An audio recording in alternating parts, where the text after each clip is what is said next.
Ash and I am back with another video, and today I'm going to be watching When Britain Nuked America Twice, not once, but twice, by Mark Felton Productions. If you guys would like to check out my other history videos, the link will be up at the top. And if you guys haven't subscribed already, what are you waiting for? Hit the red button so you can be a part of the family. Don't forget to give your girl a thumbs up. Enough of me talking, let's get straight into this reaction.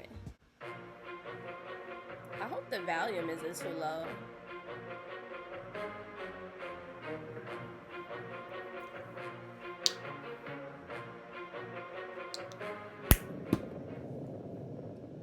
In the 1960s, Great Britain nuked the United States not once, but twice. Fortunately for all concerned, the attacks were only training exercises. Oh, okay. But so embarrassing were these attacks that they were hidden from the American public for about 50 years, as well as being strenuously denied to the American press for decades. How is that even possible? How could you hide something like that for 50 years? And they should be embarrassed. Because how do you well, if it's an exercise, if it was like a test, then why was it an embarrassment unless America didn't know that Britain was going to be doing this test? Was it like a secret? Comment down below, let me know. He's probably going to explain it, but yeah, America should be embarrassed. How you let someone nuke you and not know about it? Unless certain higher ups knew about it, but just didn't want like the public to really know. Britain's just out here showing out, okay? As far as America was concerned, its defenses were 99% effective. But in simulated attacks, Royal Air Force bombers managed to penetrate U.S. airspace to launch nuclear attacks on New York City and several other important urban centers. Before I tell you how, a word from our sponsor. This episode is brought to you by Curiosity Stream, a subscription streaming service created by the founder of the Discovery Channel that offers thousands of documentaries and non-fiction titles from some of the world's best filmmakers, including exclusive originals, like Adolf Hitler, The Itinerary, an immense study of Hitler's movements from childhood to the end of his life, and D-Day, Hidden Traces, that uses archaeology to uncover what was left behind in Normandy by Allied and Axis troops, from helmets to bunkers. Get unlimited access starting at just $2.99. Make sure y'all go sign up for Curiosity Stream. And for my audience, the first 30 days are completely free if you sign up at curiositystream.com/Mark Felton and use the promo code Mark Felton during the sign-up process. Curiosity Stream, the best streaming service for lovers of history. How did the British manage to penetrate the world's most heavily defended airspace? Yeah.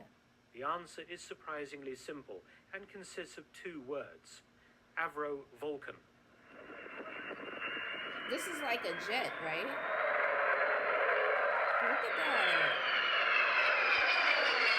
I'm not gonna lie, guys. I like the sound of like the jets. I don't know what it is, but it's just like, it's weird. I know it's weird, but I kind of like it reminds me of kind of like soothing, like an ASMR. I don't know why. I love that sound. The Vulcan first flew in 1952. The team that created it, led by Roy Chadwick, who had designed the famous Lancaster heavy bomber of World War II. A jet-powered, tailless, delta-wing, high-altitude strategic bomber, the Vulcan was the backbone of Britain's nuclear airborne deterrent during most of the Cold War, serving from 1956 until retirement in 1984. That Vulcan looks nice. It's pretty. It's dope. This is the story of Exercise Sky Shield, when Britain nuked its closest ally, exposing how the Soviet Union could have done the same for real. Wow. In 1960, the United States decided to run the largest test of its air defenses in history.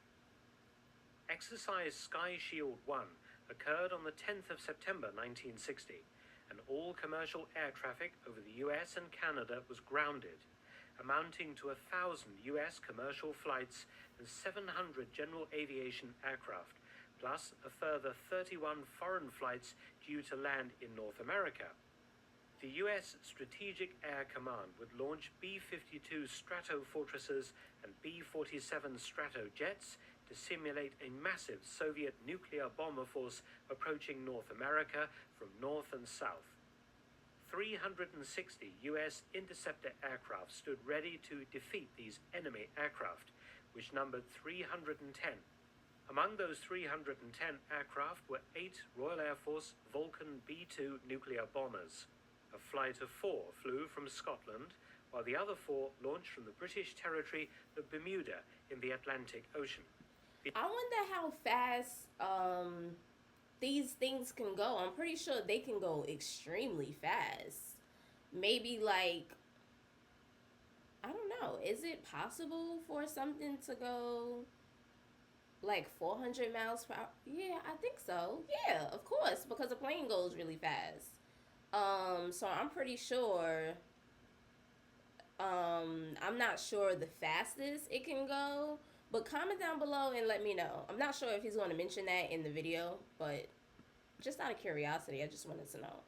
The American plan was to detect these enemy bombers by radar and other early warning systems. Yeah. Then they would be intercepted and destroyed in simulated attacks by US jet fighters and missile batteries. The attacking bombers split their attacks between high and low altitude. The defending fighters did very well against the Stratojets and Stratofortresses, intercepting many of them, but the Vulcans proved more elusive opponents. The Vulcan flew at the highest altitude of the simulated Soviet bombers, cruising at 56,000 feet. That's pretty high. One was successfully intercepted at this altitude over Goose Bay, Labrador, by a United States Air Force F-101 Voodoo. But the other 7 Vulcans all managed to penetrate American airspace to launch simulated bombing attacks on US cities. They then turned around and landed at Stephenville, Newfoundland. Wow. The question was, how had the Vulcan managed it? The answer was their highly advanced electronic countermeasures systems and the Vulcan's amazing maneuverability. For example, the flight of 4 aircraft that approached from Bermuda were successful because 3 of them put up a wall of electronic interference that prevented interception, while the... So, basically, from what I'm understanding, is the radar couldn't detect it, is basically what I'm kind of getting. Comment down below and let me know. I just want to make sure that I'm understanding it correctly, because it seems as if the radar couldn't detect it. 4th Vulcan carried out a simulated nuclear strike. This was all rather embarrassing for Strategic Air Command, which quickly buried all stories about British bombers having nuked US targets and confidently assured the American public that US air defenses were, as I said, 99% effective.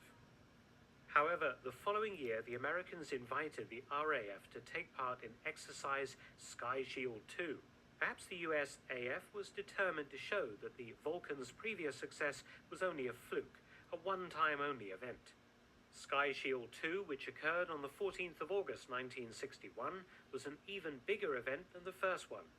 It caused 2,900 US and Canadian flights to be grounded, affecting 125,000 commercial passengers. Wow. During the exercise, 125 US and British bombers would be pitted against 1,800 fighters and 250 missile sites, and over 200,000 Air Force personnel from the US and Canada.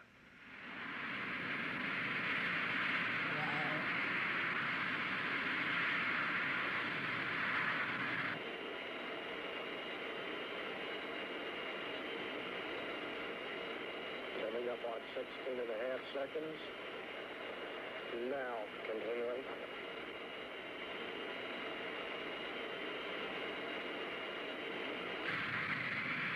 Yep, and I'm straight. Ready. Ready. Now. Brace up hard here. Come up. 6 up, standing by flaps. Again, 8 Vulcan B-2s participated, split again into 2 flights. One attacking on the northern route from RAF Lossiemouth in Scotland via Canada, and the other 4 aircraft on a southerly route from Kindley Air Force Base, Bermuda. The B-47 Stratojets simulated low-level Soviet bombers. The B-52s would attack between 35,000 and 42,000 feet, while the Vulcans again operated the highest altitude, 56,000 feet. Wow. At the massive NORAD, or North American Air Defense Bunker at Colorado Springs, the U.S. top brass was joined by the RAF's Air Marshal Sir Kenneth Cross of Bomber Command and Sir Wallace Kyle, Chief of the RAF Technical Training Command, to monitor the exercise. Just before 2 p.m., U.S. interceptors pounced on the B-52s, approaching at the mid to high altitude level. The Vulcans also came in from the north, and again, due to the Vulcans' high-tech jamming equipment, only one was shot down by an F-101 Voodoo fighter. In fact, large numbers of U.S. fighters were scrambled, but they concentrated almost exclusively on the B-52s. When the Vulcans came over, the interceptors did not have sufficient fuel remaining to climb to 56,000 feet plus and engage them. The surviving 3 Vulcans conducted their attacks successfully, turned around and landed at Stephenville, Newfoundland. The southern attack force of 4 Vulcans from Bermuda reached a position 50 miles off the U.S. coast before fighters were scrambled to intercept. Again, 3 of the Vulcans unleashed an electronic jamming screen that kept the attacking F-102 Delta daggers busy, while the 4th aircraft crept round to the north and sneaked through. Wow. This Vulcan proceeded to land at Plattsburgh Air Force Base in New York. If this had been a real attack, New York City could have been reduced to a smoking, irradiated hole in the ground. What? Hold up. What? New York City? Bruh. Okay. Y'all's definitely showing out. Definitely showing out. Imagine? No, I don't even want to imagine. Many of the Stratojets and Stratofortresses had also managed to evade interception and launch simulated nuclear attacks, but not at the kind of success rate that the Vulcans enjoyed.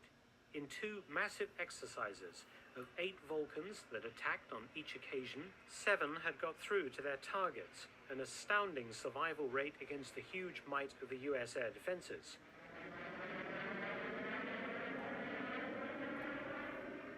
The Vulcans showed that with the right aircraft, America could be laid wide open to a nation-ending assault, something which the Soviet Union would have been very interested in.